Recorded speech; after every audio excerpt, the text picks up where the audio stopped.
इसीलिए भगवान ने समय समय पर अवतार भी धारण किए हैं। बहुत पुरानी बात छोड़िए, 300 साल पहले की बात है। सारे हिंदुस्तान में यावन साम्राज्य था, मुसलमानों का राज्य था।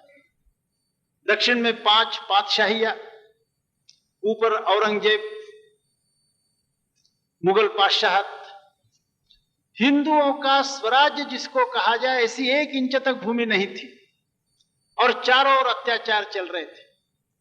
उस समय के एक श्रेष्ठ संत समर्थ रामदास, इन्होंने 12 साल तक भारत का भ्रमण किया और समाज स्थिति का जो विवरण किया है वह यदि आप पढ़ेंगे, वो हिंदी में भी उपलब्ध है। दास बोध यह मराठी ग्रंथ है, उसका हिंदीकरण हुआ है, आप पढ़ सकते हैं।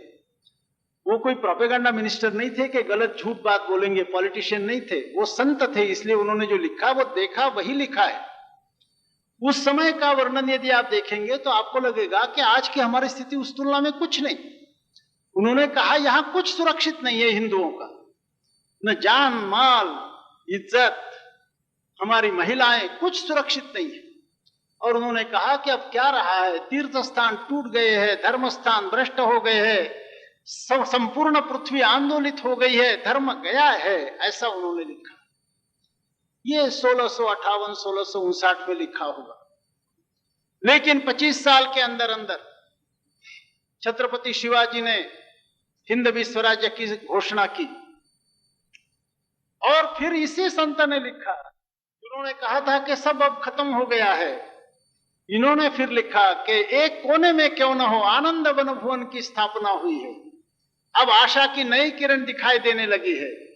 इस आनंद वन भुवन में हम जप तप अनुष्ठान कर सकते हैं, स्नान संध्या के लिए विपुल जल उपलब्ध हुआ है। अब भगवान की विजय हुई है, अधर्म की पराजय हुई है। इसी संत ने लिखा जिन्होंने 25 साल पहले कहा था कि सारा नष्ट हो गया। और इतनी ही बात नहीं, तो उसके बाद 100 साल के अंदर अंदर, जहां समर्थ रामदास के समय जब उन्होंने लिखा दासबोध, उस समय चारों ओर मुसलमानों का ही आतंक फैला हुआ था। हिंदू को सर ऊपर करके चलना, सीना तान कर चलना संभव नहीं था। 100 साल के अंदर अंदर यह स्थिति आई कि हिंदू साम्राज्य के विजयी घोड़े कश्मीर से कन्याकुमारी तक संचार करते थे और हिंदुस्तान की जो परंपरागत सीमा है अटक नदी, उस अटक नदी को क्रॉस करके हमारा परम पवित्र भगवत ध्वज वहां लहराया गया। और उस समय उसको प्रणाम करने के लिए इतिहास में यह बात रिकॉर्डेड है कि अफगानिस्तान के अमीर अहमद शाह अब्दाली का भतीजा भगवत ध्वज को प्रणाम करने के लिए वहां उपस्थित था। केवल 100 साल के अंदर अंदर इतना परिवर्तन हो गया। उस समय धीरे से चलता था। आजकल दुनिया छोटी होने के कारण समय बहुत जल्दी चलता है।